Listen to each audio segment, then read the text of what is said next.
மஞ்சள் மஞ்சள் பொதுவா நல்ல காரியங்கள் ஸ்டார்ட் பண்றதுக்கு முன்னாடி இந்த மஞ்சள் எடுத்து வச்சு தான் ஸ்டார்ட் பண்ணுவாங்க. நம்ம வீட்டில் கூட நம்ம அம்மா அக்கா தங்கைகள் நமக்காக நாம நல்லா இருக்கணும்ன்றதுக்காக மஞ்சள் புடவை கட்டிக்கிட்டு தான் வேண்டிக்குவாங்க. அப்படி அந்த மஞ்சள்னாலே ஒரு தனி வைப்பு தாங்க. நம்ம கொடியில கூட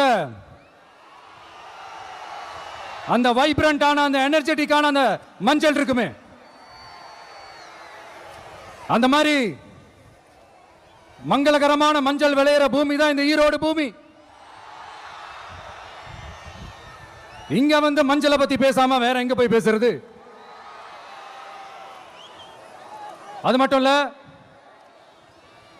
இங்க ஒரு மகத்தான ஒரு மனிதரை பத்தி நம்ம பேசியே ஆகணும். இந்த ஈரோடு மண் விவசாயத்துக்கும் பேர் போன மண். இங்க நடக்கிற அந்த விவசாயத்துக்கு மிக முக்கியமான ஒரு கவசமா இருக்கிறது என்ன தெரியுமா? காளிங்கராயன் அணை, காளிங்கராயன் கால்வாய். காளிங்கராயன் அணை கட்டினதுலையும் கால்வாய் வெட்டினதுலையும் உயிரான உணர்வு பூர்வமான நிறைய விஷயங்கள் இருக்குது. அப்படி அந்த ப்ராசஸ்ல அவர் அந்த அணை கட்டும் போதும் கால்வாய் வெட்டும் போதும் ரொம்ப சோர்வடைஞ்சிட்டாராம்.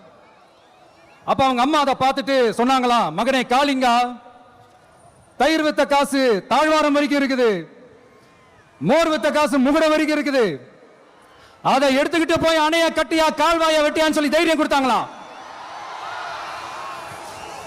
பெத்த அம்மா கொடுக்கிற அந்த தைரியம் இருக்கு பாருங்க, அதை தாண்டி வேற எதுவுமே கிடையாதுங்க.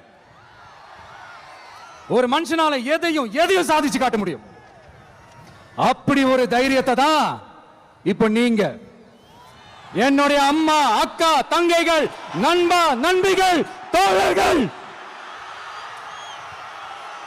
எல்லாரும் எனக்கு கொடுத்திருக்கிறீங்க. அதே தைரியத்தை, அதே துணையா என் கூட நிக்கிறீங்க. இதை எப்படி நம்ம பிரிச்சு விடலாம்? இதை எப்படி நம்ம கெடுக்கலாம்? என்னெல்லாம் அவதூறுகள் நம்ம விஜய் மேல சொல்லி மக்களை நம்ப வைக்கலாம்? என்னெல்லாம் சூழ்ச்சிகள் நம்ம விஜய் மேல பண்ணி மக்களை நம்ப வைக்கலாம்? இப்படி சூழ்ச்சிகளை மட்டுமே நம்பி குழப்ப நடத்துற சில சூழ்ச்சிக்கார கூட்டங்கள் இதை தொடர்ந்து செஞ்சுக்கிட்டு தான் இருக்கு. ஆனா அவங்களுக்கு தெரியாது, இது இன்னைக்கு நேத்து வந்த உறவு இல்ல. கிட்டத்தட்ட 30-33 வருஷத்துக்கு மேல இருக்கிற உறவு.